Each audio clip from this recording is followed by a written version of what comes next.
Kwa mtazamo wa mashabiki wengi wa Bongo Flava, mwaka 2025 ulikuwa mwaka wa Diamond Platnumz. Msanii huyu kutoka Tanzania ameendelea kuthibitisha kwa vitendo kuwa yeye ni nguzo muhimu ya muziki wa Afrika Mashariki na barani Afrika kwa ujumla. Diamond Platnumz jina lake halisi ni Nasib Abdul.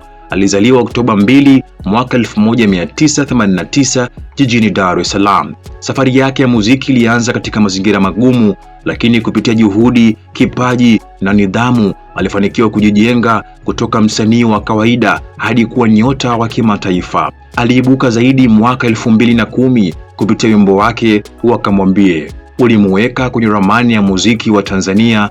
Tangu hapo, Diamond ameendelea kutoa nyimbo nyingi zilizovuma kama vile Number 1, Jeje, Marry You, Inama na nyinginezo, huku akichanganya Bongo Flava na ladha za Afrobeat, R&B na pop ya kimataifa.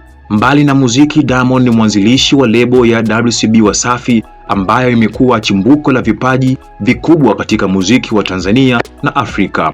Mwaka 2025 ulikuwa mwaka wa uthibitisho na ukuaji zaidi kwa Diamond Platnumz. Alifanikiwa kuendelea kushika nafasi za juu kwenye chati za muziki, majukwaa ya kidijitali na matamasha makubwa ya kimataifa. Mwaka 2025 Diamond alitoa na kuendeleza nyimbo zilizopokelewa kwa mapenzi makubwa kwa mashabiki, zikapigwa sana kwenye redio, majukwaa streaming na burudani za kijamii. Nyimbo zake ziliendelea kuonesha ubora wa sauti, ubunifu wa video na ujumbe unaogusa jamii, jambo lililomfanya aendelee kutawala soko la Bongo Flava.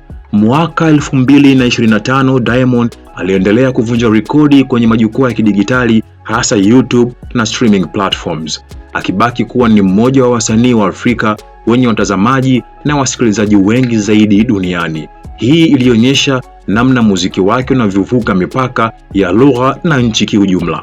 Diamond aliendelea kutambuliwa katika tuzo za muziki za kimataifa na kikanda, akitunukiwa na kuteuliwa katika vipengele mbalimbali vinavyohusisha muziki wa Afrika. Ushiriki wake kwenye matamasha makubwa ya kimataifa mwaka 2025 uliimarisha zaidi hadhi yake kama balozi wa muziki wa Tanzania. Kupitia WCB Wasafi, Diamond aliendelea kuwekeza kwa wasanii wengine na kukuza tasnia ya muziki. Mwaka 2025 alionekana zaidi kama kiongozi, si msanii pekee, akitoa dira kwa kizazi kipya cha wanamuziki.